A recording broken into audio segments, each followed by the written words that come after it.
Hello everyone at welcome po sa ating channel. This is Coach Jared. Good morning, good afternoon, good evening po sa inyong lahat mga kababayan. Ayan, maraming pong salamat sa inyo pong patuloy na pagsuporta sa ating channel. Huwag niyo kakalimutan na mag-subscribe. Ayan, ang tagal ng audio ko. Mag-subscribe sa ating Coach Jared Live YouTube channel. Pa-follow po tayo sa ating Facebook page. Tambayan ng mga cocheros at sana ho i-subscribe niyo rin ang aking second channel, Coach Jared Highlights. Doon nyo po mapapanood ang ating regular na radio show. Replay pala, ang replay ng ating regular na radio show sa Radyo Pilipinas, ang The Big V, kada Sabado, alas 5 hanggang alas 7 ng gabi, mga kababayan. Every Saturday po yan. Mapapanood din po yan sa TV Plus, Channel 3, at sa For the Box, Channel 45 to 49. Ayan. Buti na lang may gano'n, di ba? Anyway, mga kababayan, ito po ang topic natin sa video na ito. Yari ang Unholy Trinity ng Senado. Mukhang yayariin na sila, mga kababayan. Iimbestigahan na ng mga kabaro nila si Senator Chis Escudero, si Senator Joel Villanueva, at si Senator Christopher Lawrence Tesoro Go. Ayan. Mga kababayan. Iimbestigahan na sila ng kanilang mga kabaro. Oo. Sino po mag-iimbestiga sa kanila? Ay, syempre, walang iba kung hindi ang minorya. Oo, ang minority po, mga kababayan. Ito po ang balita tungkol dyan. Diyos ko, exciting ito. Panoorin natin to. Oo. Walang takas sa investigasyon na ang ilang senador na umano'y may koneksyon sa flood control contractors. Agoy! Partikular dito ang mga tumanggap umano ng campaign donations. Narito ang agenda report ni Hannah T. Sureball na tatalakayin ng Senado ang koneksyon ng ilang senador sa contractors ng flood control projects. Yan ang pagtitiyak ni Senate Minority Leader Tito Soto. Agoy! Sa kabila kasi ng pagiging present ng top 15 firms sa nakaraang Blue Ribbon Committee hearing, tila obvious na hindi sila tinanong tungkol sa koneksyon sa mga senador. Assurance ni Soto, posibleng upuan ito ng Senate Committee on Electoral Reforms, lalo na't ilan sa mga kontratista naging campaign donor nila sa eleksyon. Oras na nagtawag ng electoral reforms because based on the bill. Sino ba ngayon? Ando doon ng COMELEC. Hindi maaaring yan doon ng COMELEC. Hindi maaaring may magtanong niyan. Yeah. Pangalawa, pag hindi man nagkaroon, magkakaroon tayo pagdating ng budget ng COMELEC. Base sa partial Uy, walang choice, mga kababayan. Yayariin dito. Kasi nga naman, mga kababayan, andito lahat ng kontraktor nung hearing nung Lunes. Or karamihan sa kanila ay nandyan. Pero walang tinanong sa kanila tungkol sa mga koneksyon doon sa mga senador na alam naman natin may mga koneksyon sa kontraktor. Maliban kay Bongo. Si Bongo, mga kababayan, naghugas ng kamay. Oo. Pero mali rin ang paghuhugas niya ng kamay kasi ang sagot sa kanya ni Diskaya ay opo, tayo po ay nagkatrabaho na noon. Napahiya si Bongo. Pero eto, mga kababayan, eto si Lubiano. Ayan. Yan. Si Lubiano. Yan. Hindi ho yan natanong tungkol sa koneksyon niya kay Chis Escudero. Actually, nalaman lang natin ang kwento sa likod ni Lubiano noong natanong siya kahapon sa Kamara de Representante. Oo. Ang nagtanong po sa kanya ay si Congressman Chel Jokno. Yun ang nangyari dyan. Yun ang nangyari dyan, mga kababayan. Oo. Hindi ko talaga natanong. Ito si Lubiano. Yan, lalaking yan. Sa Senado. Yung donor, yung ding nagbigay ng pera kay who's this guy? Kay Joel Villanueva, parang wala ho yata dyan. Oo, not in attendance yata yun. Si New San Jose Builders. Oo.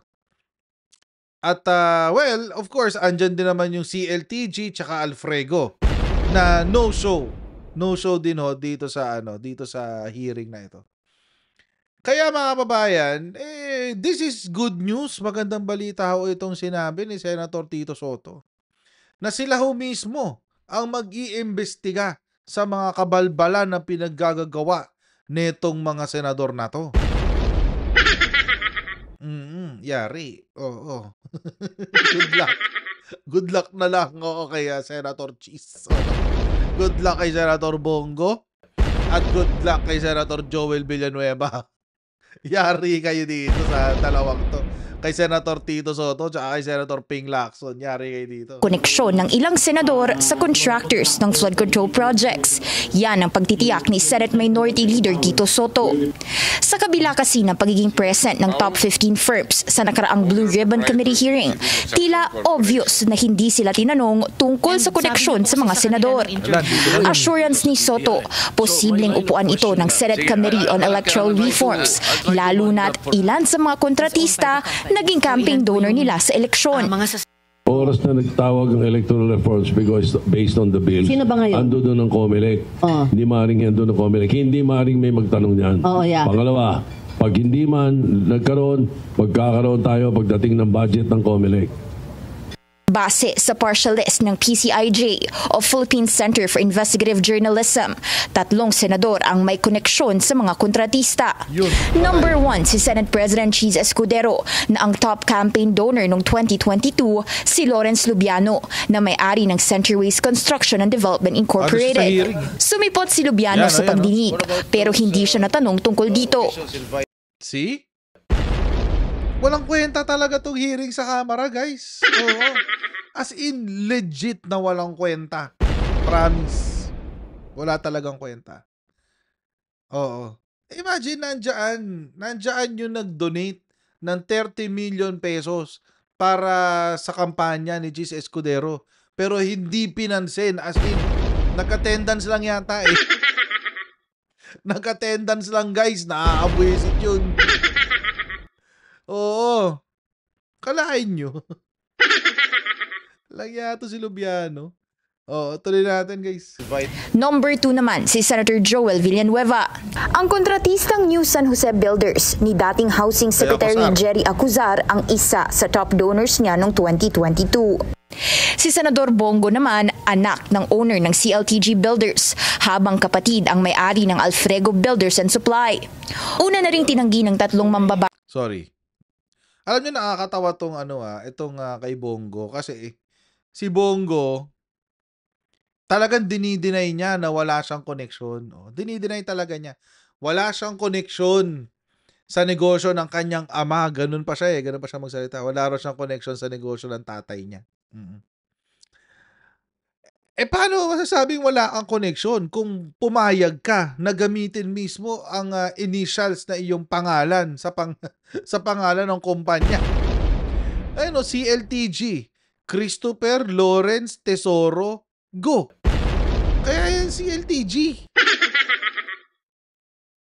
Diba? Nagsisinungaling eh. Alam na talaga natin mga babae na pinagsisinungalingan tayo nitong 3 senador na to. Si Cheese Escudero, si Joel Villanueva, at si Bongo.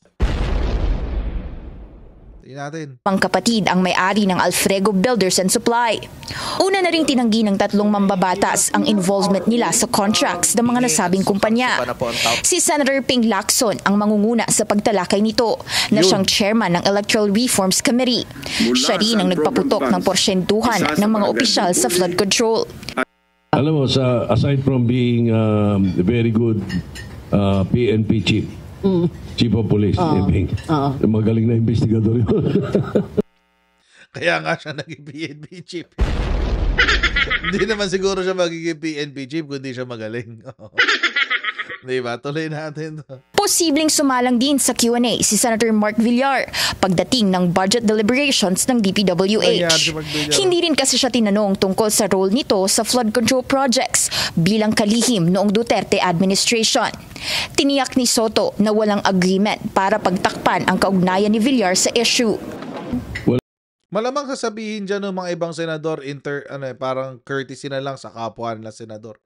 Sabi ko sana interparliamentary, kaso sa pala yun, sa Kamara pala yun, between the House and the Upper House. Ganun eh. Mukhang lalabas dito, sasabihin ng mga senador, hindi na namin tinanong kasi courtesy, blah, blah, blah. Oo. Pero alam nyo, mga kababayan kasi, ito kasi yung posisyon ko dyan. Naging secretary ka ng DPWH. At nung panahon niya, yung mga binlacklist, nagsibalikan din after 1 year. So alam mo naman pala may blacklist. Bakit hinayaan mo pa rin na bumalik sila? Diba? May problema na pala, pero hinayaan mo silang magpatuloy sa DPWH. So alam nyo mga kababayan, dapat talaga sumagot sa mga tanong. Etong si Mark Villar. Kasi parang pointless pag-usapan kung hindi siya kasama sa kwentuhan. Dapat talaga kasama siya, guys eh. Wala naman kaming ganun. Wala naman, hindi naman nabibring up pa eh. Ewan ko kung mabibring up sa susunod na hearing pa sa ano yan. Pero paggawa ng batas nito, kailangan yung mga nakakaalam, dapat tanungin natin. Hindi raw pwedeng hindi balikan ang nangyari sa 2025 budget kung pag-uusapan ang pondo para sa susunod na taon. Lalo na't lumobo ng 1 trillion pesos ang pondo ng DPWH this year, habang pumutok din ang issue sa budget insertions na di umano'y pakana ng ilang mambabatas. Para sa agenda, Hannah T. Bilyon. So yun mga kababayan, it's good. Magandang balita ho yan, itong pasabog ni Senator Tito Sotto na mag-iimbestiga na patungkol dito sa katiwalian na nangyayari dito sa flood control programs. Oo. Pero hindi po kasi diyan natatapos. Kung babalikan ho natin itong balita, meron nung tatlong pangalan na namumukod tangi sa mga senador na dapat talagang imbestigahan. Yan ho ay si Senator Chis Escudero, Senator Joel Villanueva at Senator Bongo. Bakit? Kasi ho sila ay konektado sa mga contractors. At hindi nyo naman ho siguro na baka ho lang nakakalimutan nyo mga kababayan na ang Bulacan, ang Sorsogon at ang Davao ang may mga pinakamalalaking mga insertions kay Chis Escudero. Not only that, may hiwalay pang insertion para kay Senator Bongo. Ito naman related naman to sa DOH. So mga kababayan, it seems that there is an effort, parang may effort na I don't know, na kumita sila. Na maging corrupt. Para may ganong klaseng effort kasi mga kababayan. Na maging tiwali itong mga taong ito.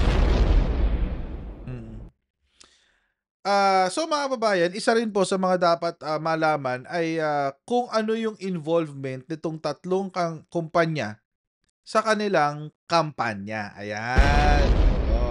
Alam nyo kasi mga kababayan, isa po sa mga malaking issue na dapat pag-usapan dito at napakaganda nga ho na na-raise ni Senator Tito Sotto na pag-uusapan ito sa Committee on Electoral Reforms. Bakit? Kasi mga kababayan, yung committee ho kasi on electoral reforms, mukhang kailangan ng gumalaw-galaw ng bahagya para i-update ang ating Omnibus Election Code. Dahil alam naman po natin mga kababayan na nagkaroon ho ng violation si Centerways. Well, allegedly, it's a violation. Si Centerways nung siya ay nag-donate ng 30 million pesos kay Senator Chis Escudero. 30 million pesos yun, guys. Napakalaki nun, guys. 30 million pesos. Tapos, pinakinabangan ng Chis Escudero. At dahil nga ho dyan, na umamin na, number 1, umamin si Chis Escudero. Pangalawa, umamin din si Lubiano na may-ari ng Centerways na sila nga ang nag-donate ng pera kay Chis Escudero. Mukhang kailangan na nating ma-determine or malaman kung sino ba yung dapat maging liable dito. Pareho ba silang dapat parusahan? Pareho ba silang dapat bigyan ng penalty? Pareho ba silang dapat makulong? Yun. Or isa lang sa kanila. Meron nung very, very interesting interview ako narinig kanina. In-interview ko kanina, mga kababayan, si Attorney John Rex Laudianco. Si Attorney John Rex Laudianco, mga kababayan, siya ang isa sa mga USEC at spokes ng COMELEC.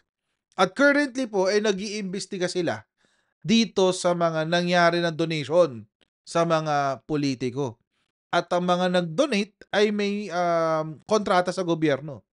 Importante yung pag-usapan yun, mga kababayan, kasi bawal ho yun.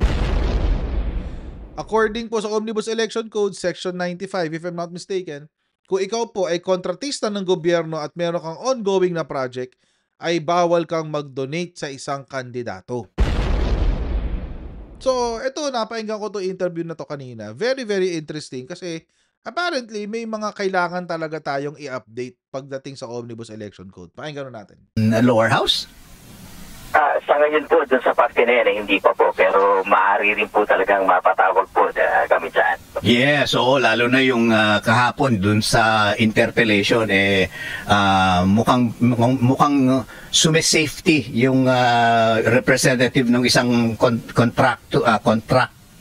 contractor. No? Dahil sabi niya, personal kong donasyon yun. Does it matter po kung personal na donasyon yun o donasyon mula doon mismo sa contractor?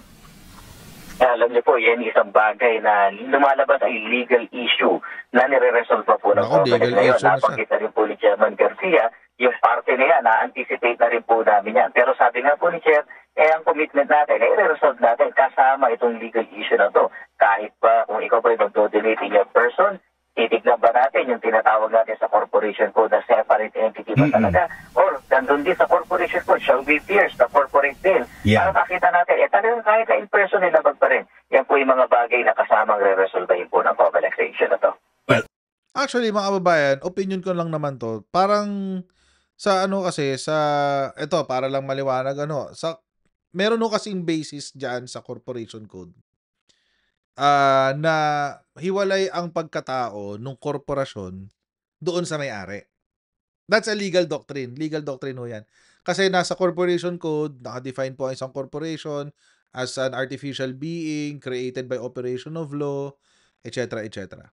So, kumbaga, kung ako ay meron akong korporasyon, ang korporasyon ko ay hiwalay sa pagkatao ko.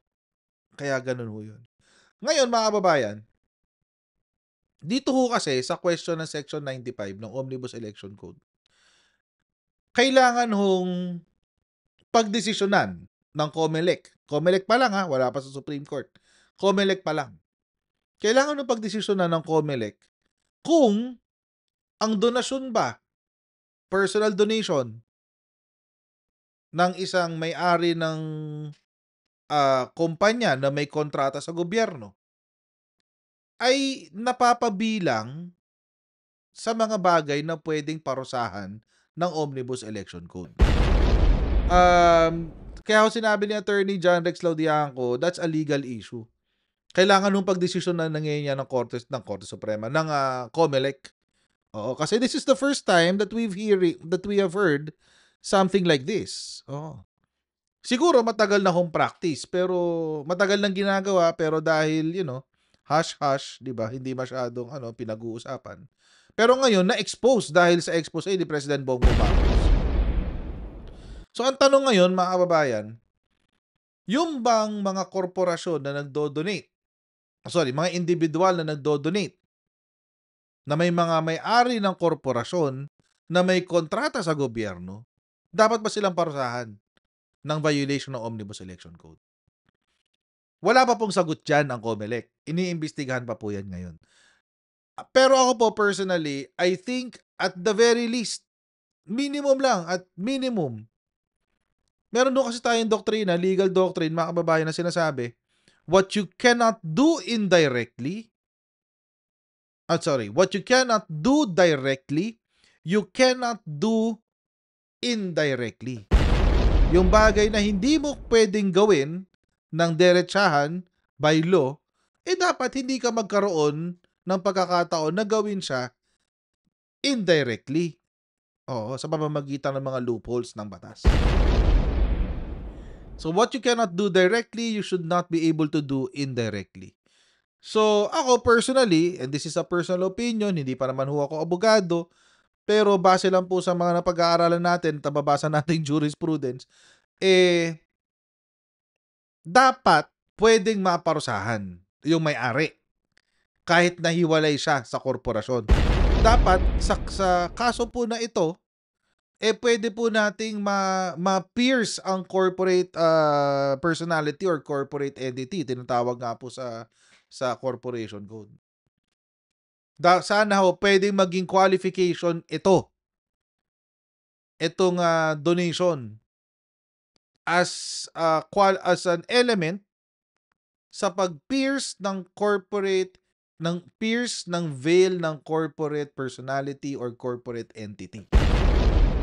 Ibig sabihin lamang po nun, mga kababayan, nung piercing the veil of corporate entity, ay hindi mo na titignan yung korporasyon at saka yung may-ari bilang hiwalay na tao or hiwalay na entities.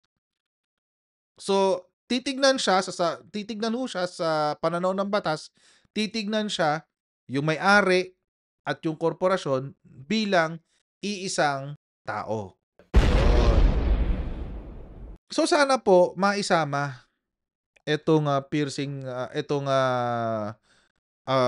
Omnibus Election Code bilang isang qualification sa piercing the veil of corporate entity. Kasi mukhang kailangan natin, guys, para mapigilan natin ang korupsyon na bunga ng utang na loob. Alam niyo kasi, mga kababayan, dito sa Pilipinas, mahilig ko kasing maningil ng utang na loob ang mga politiko. Or kahit mga Pilipino, mahilig ko tayo sa singilan ng utang na loob eh. Tayo hong lahat. Oo. Ang problema sa mga politiko at sa mga bilyonaryo tulad nitong mga kontraktor na to, dahil nag-donate sila, obligado ngayon si politiko na magbayad ng utang na loob. Ganun o nangyayari. Ano ho yung bayad sa donasyon? O di project. Yun. Kaya maganda ho, mga kababayan, na itong pagdodonate sa politiko ay isa sa mga pamamaraan kung saan pwede nating ma-pierce ang veil ng corporate entity or corporate personality. Tuloy natin to. Two things for whatever it's worth. Attorney Laudianco, ang sinabi nga mismo ni Chis Escudero na nakatanggap siya mula dito sa isang kontratista ng 30 million peso donation. Binanggit din ito ng representative or may-ari or one of the owners of the company kahapon during the lower house, during the Infracom hearing. Pero binawi niya as a last minute pairatom kumbaga na ako po yung nagbigay, hindi po yung kumpanya. So in this particular case, pwede bang sabihin yun samantalang lahat naman sinasabi na galing nga dun sa it's in other words, it's a palusot. Kaya nga po manawakan at malalimang investigasyon dito. Hindi naman po kami humihinto lang doon sa mga ganyang pahayag. Talagang bababain po namin yung mga dokumento. In fact, doon sa nabanggit po ni Chairman Garcia na 31 na initial namin nakita, nakikipag-ugnayan na po kami sa DPWH, sa PhilJeps, makakuha na namin yung kontrata. At ang kasunod po nun, titignan na rin yung mga tao sa likod po yan. Kaya nga po sabi namin, malawak ang kapangyarihan ng COMELEC dito. May diyan, sige, sabihin nila na yan yung kanilang depensa, pero titignan natin, meron ba talagang paglabag? Yan po yung magiging transparent po ang COMELEC sa pagre-resolve ng issue na yan. Attorney, ano po ang magiging kaparusahan kapag nalaman na ang isang kontraktor ay nag-donate nga, at ano ang kaparusahan doon naman sa binigyan nyo ng donasyon at nanalo?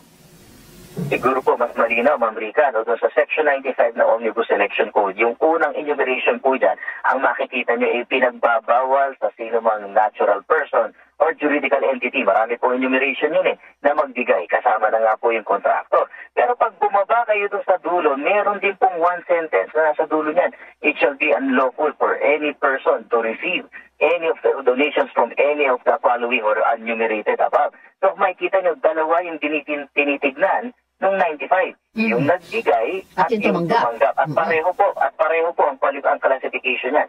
Election offense po yan, kasong kriminal. Ang parusa po, pagka ikaw ina-convict yan, imprisonment ng 1 to 6 years, pagkakatanggal ng karapatang bumoto mo, forfeiture of the right to suffrage, tsaka perpetual disqualification to hold public office. Kaya nga po maganda na rin na nabuksan ito, talagang ma-resolve na po natin ito. Inaasahan din naman po namin, sabi nga ni Chairman, ano man ang maging resolution namin sa mga kaso dito, sigurado nga akit sa Supreme Court. Better po yun, magkaroon ng jurisprudence sa bagay. Mas maganda magkaroon ng Pero kailangan, jurisprudence. katulad po ng sinabi ninyo kanina, kailangan pang linawin yung gray area kung paano if this was given by the individual, not hindi dun sa kumpanya niya, the individual by good faith, di po ba? Pero hindi po ba parang mag-fall ito dun sa category na parang sinasabi, ang journalist, kapag ikaw ay gumawa ng sarili mong vlog, journalist ka pa rin naman. So tinitinan din ang gray area na yan. But you cannot disassociate who you are with what you do. Tama Kaya po, kailangan yung pag-aralan. maganda dun sa nasabi natin na sa pagre-resolve ng bagay na ito, hindi lang yung facts, hindi lang yung circumstances, hindi lang yung ebidensya titignan natin, kundi ang proper interpretation nung law na yan. Talaga bang makapagtatago sila sa likod ng kanilang korporasyon? O talagang may liability sila? Sabi nga po namin, hindi rin naman nawawala pa sa corporation code yung piercing the corporate name. Marami talagang paraan. So, abangan po natin na magiging resulta ng investigation dito kaya update po namin kayo. Yan. Susunod na. Sa ano kasi, mga kababayan, sa corporation code, ano yun napipierce mo lang ang corporate veil kung merong fraud, panloloko, or yung korporasyon mismo ay may ginawang bagay na illegal.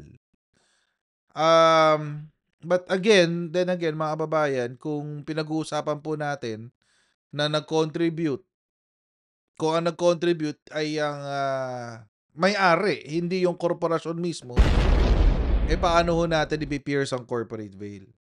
So, yun yung magandang i-resolve ng COMELEC. Kasi, tulad yan ang binanggit ko kanina, loophole kasi yan At meron nga hong legal principle, mga babayan, na what you cannot do directly should not be done indirectly as well. Diba? So, hindi ko alam paano i-resolve yan. Pero, si COMELEC ko bahala dyan. At ikukumpirma lang ho natin yung sinabi ng COMELEC kanina tungkol doon sa provision ng pagdodonate. Oo, galing sa galing sa isang kontratista. Ito po yung Omnibus Election Code, mga babayan. Galing ho ito sa COMELEC website mismo. Ayan. Oh, wait, lakihan natin. Ayan. Uy, ayaw mo palaki. Ayan. COMELEC website ho mismo yan. Puntahan ho natin yung mga prohibited contributions, ipinagbabawal na contribution, mga kababayan. Ayan, Kaya nga prohibited, pinagbabawal Anyway, lakihan lang natin, mga kababayan. Okay, ayan. Okay. Prohibited contributions. No contribution for the purpose of partisan political activity shall be made directly or indirectly by any of the following. So, ibig sabihin, hindi pwedeng rekta, hindi rin pwedeng indirect. So, again, mga babayan, sana isama po ng COMELEC sa kanilang consideration sa pag-aaral ng mga kaso na ito, yung parte po ng indirectly. Indirectly. Kasi, di ba si owner nga, yun nga yung loophole nga kasi si owner, sasabihin niya, hindi naman yung korporasyon ko yung nagbigay ng contribution ako in my personal capacity. Hindi ba may sasama yon sa indirectly? That's one of the questions na kailangang sagutin ng COMELEC. At nakasulat din kasi, ito yung nag-a-apply kay Bongo, kay Joel Villanueva, tsaka kay Chis Escudero. Natural and pinagbabawal na ang natural, mga tao tulad natin, na humihingat, mayroong bagat, may puso't may dugo. Ayan. Ay pinagbabawal at mga juridical persons, mga korporasyon, who holds contracts or subcontracts to supply the government or any of its divisions, subdivisions, or instrumentalities with goods or services to perform construction or other works. Ipinagbabawal ho yan dahil yan po ay nasa ilalim ng Section 25. So sa pamamagitan po nito ng paragraph C ng Section 25, mapaparusahan yung nagbigay. Oo. Pero may minention din kanina si Comelec, si Attorney Laudianco, sinabi niya sa pinakahuling parte nito, ayan, it shall be unlawful for any person to solicit or receive any contribution. Ibig sabihin, mga kababayan, pati yung tumanggap. So, ibig sabihin, kapag napatunayan na merong pag-violate ng Section 95 ng Omnibus Election Code, hindi lamang po yung nagbigay ang mapaparusahan. Mapaparusahan din po pati yung binigyan. Kaya delikado si Chis Escudero, si Bongo, at si Joel Villanueva. Tuloy natin.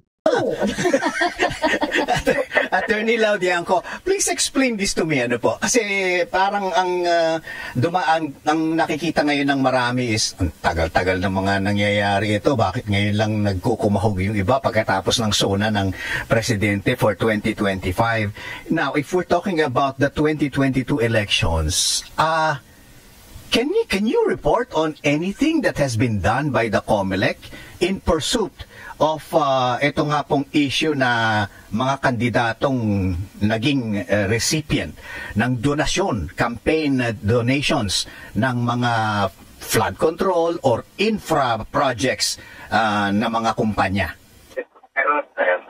Base po sa aking pagsasaliksik sa Political Finance Affairs Department, parang sa unang pagkakataon po ito, Sir Peter Mamrica, na merong ganyan. Pero yung trabaho po kasi ng TIFAD namin, yung mahigit 3,000 kaso na po ang naisampa nila. Pero yun nga na po, iba-iba. Merong overspending, merong mga hindi pag-file ng SOSE, pero ito po yung sa unang pagkakataon na tungkol sa mga donasyon ng kanilang iniimbestigahan. Medyo may kahirapan din po kasi Sir Peter Mamrica, no? Dahil wala po kaming database, wala kaming file ng mga kontrata sa pamahalaan. At kita nyo po, ganitong may nakita kaming parang kontraktor, kailangan dumulog kami mismo doon sa ahensya, makuha yung kontrata at yung sirkumstansya. Pero hindi po ba lumalabas yan sa kanilang SOSE? Hindi naman po kasi lahat ay nakadeclare yung kumbaga po yung korporasyon. Kadalasan po mga tao eh. So ang nangyari po ngayon, ang ginagawa ng aming departamento dyan, tinignan muna yung mga kontratista. Tinignan ngayon yung mga nandun sa report at unti-unti hinahanap yung mga tao at binabangga po sa halos 50,000 na SOSE. Medyo challenging po talaga pero hindi po sila titigil. Gagawin po nila yung kanilang tungkulin. If we zoom in dito po sa issue kay Senate President Chis Escudero, di ba? Inamin naman niya eh. Yeah, hindi naman niya tinatanggi. Correct. Pati nga yung amount 30 million eh. Oo, on both ends, tinatanggap nila na nagkaroon nga ng 30 million peso campaign funds donation, yung kontratista. How can you push this? Opo, kinukuha na po yung mga kontrata nila ngayon. Makita natin, talaga bang ito yung panahon ng pangangampanya? Kasi tandaan po natin, may tinitingnan din po kami yung kaso ng Peñera versus Comelec, kung saan po, yung isang tao ay nagiging kandidato lamang sa day one, sa unang araw ng campaign period. Baka mamaya yung mga donation, technically labas ng campaign period, hindi pa yung campaign patay tayo dyan. May mga ganung bagay po. Kaya nga po sabi rin ni Chairman, maganda na rin na ma-revisit itong batas na to dahil nakikita na natin maaaring parang seemingly kakulangan po sa ating mga legislation. Yeah, pangit nun, men. With your indulgence, ang ibig nyo sabihin kung nag-receive ng donation prior to the campaign period, hindi kasama yun? Siyempre gagamitin sa campaign period yun. Tama po kayo, pero tandaan po natin kasi baka mamaya yung donation po na yan ay hindi pa kandidato. Ang kandidato po kasi isang tao na nagsumite ng COC ay maaari lamang ituring na kandidato. Section 15 po yan ng RA 9369 sa unang araw ng kampanyahan at doon po mabibilang lahat ng kanyang contribution at yung gagastusin mula dyan sa kanyang pera o sa contribution. Nako. Parang yung paggastos din, pag-audit din natin sa gastos nila, ba't umabot ng 2 billion? Di po ba, attorney? Kung hindi naman ito within campaign period, pwede pa niya talagang gastosin yun. Medyo, po yan? Mukhang magiging malaking palusot po yan, Attorney Laudianco. Isa pa pong nakikita kong gray area dito, attorney, sinasabi kasi, di ba, if they benefited from the pagkapanalo ng kandidato ang kanilang sinuportahan. So, kailangan din po nating patunayan na nag-benefit nga sila nung nanalo itong kanilang sinuportahang kandidato. Ma'am Rica, wala po yan sa batas. In fact, buti naman at least meron isang hula. Hindi po kailangan mag-benefit or what. But yung pagdodonate po mismo ay pinagbabawal na doon sa klase ng mga tao o entities na nakalista. At tignan nyo rin po yung napanggit ko sa dulo na it shall be unlawful for any person. Hindi rin po binanggit na kandidato lamang. Any person po natatanggap ng donasyon on purpose ay campaign fund, bawal din at nilalabag na yung batas po. Hindi rin po nakalagay na kailangan nanalo o natalo. Wala rin po ganun. So yung act po talaga ng pagdodonate at yung act ng pagtanggap mula doon sa mga ipinagbabawal na listahan ang mismong lumalabag. Hindi naman pala kailangan mag-benefit. Kakatakot pala mag-donate ngayon. Dami palang gray areas ito. Dami nitong grrr. 50 shades of gray. Kaya nga. Last siya 50 shades of gray. But anyway, mga kababayan, so meron na naman pala isang loophole. The second loophole is kung kailan nag-donate. Oo. Kung 30 million yan, okay sana kung cheque para meron tayong natatrack na date. Oo. Paano kung cash? Paano kung in-kind? Hindi mo matatrack yan. So may loophole na naman pala. Which now begs the question, kailangan bang baguhin ng Omnibus Election Code? Kaya maganda yung investigasyon na gagawin ni Tito Sen, nila Senator Tito Soto at ni Senator Ping Lacson. Kasi mga kababayan, dito kasi makikita natin na kailangan na talagang i-update ang ating Omnibus Election Code para mapigilan ang korupsyon sa bansa. Kasi nga naman, mga kababayan, kung maghahalal ka ng isang individual na binayaran or may utang na loob sa isang bilyonaryo na nag-donate ng napakalaking halaga para siya'y manalo, syempre maniningil ang utang na loob yun. Hindi ho yun donation. Yun po ay investment. At ang investor ay laging naghahanap ng balik sa kanyang ininvest. So sana po mababago po ang ating Omnibus Election Code, ma-update po yan para mapigilan ang korupsyon sa Pilipinas. So mga kababayan, hanggang dito lang po muna tayo sa video na ito. Maraming pong salamat sa inyong patuloy na pagsuporta sa ating channel. Don't forget to like, share, and subscribe. And I'll see you in our next live stream. Bye everyone. See you next time. Bye!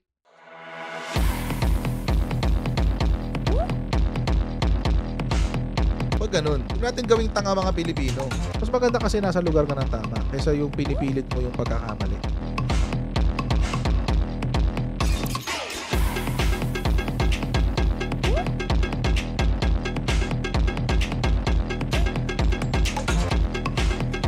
Are they willing to go that far? Hindi makakalimutan ng Pilipino yan hanggat di nasasagot niya. Sino ngayon nagsasabi ng totoo?